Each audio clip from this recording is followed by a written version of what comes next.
Despite the fact that the Senate has placed the question of the Norfolk election as a top priority, the legislative process is painfully slow, and it still will be several weeks before the Senate Privileges and Elections Committee makes a final decision on this question.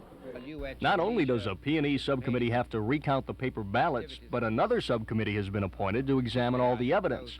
It'll take at least a few weeks to type up the transcripts from the hearing, and even then, many feel the committee won't be able to come up with anything. We don't believe any fair body will ever find that they can make a judgment with mathematical certainty who were the victors. Shaner naturally wants a new election, but the attorney for the three Democratic winners, Anthony Troy, says that would abridge the wishes of the voters.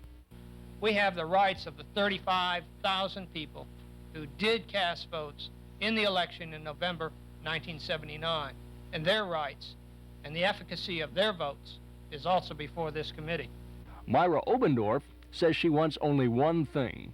I am not interested in, nor am I encouraging a witch hunt, but rather am here to enlist your collective wisdom in the pursuit of truth.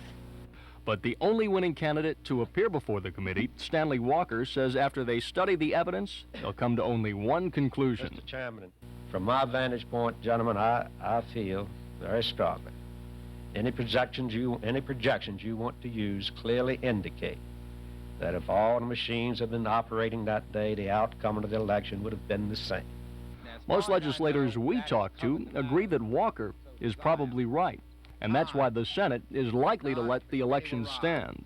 Mike Deason, Area 10 Eyewitness News at the state capitol in Richmond.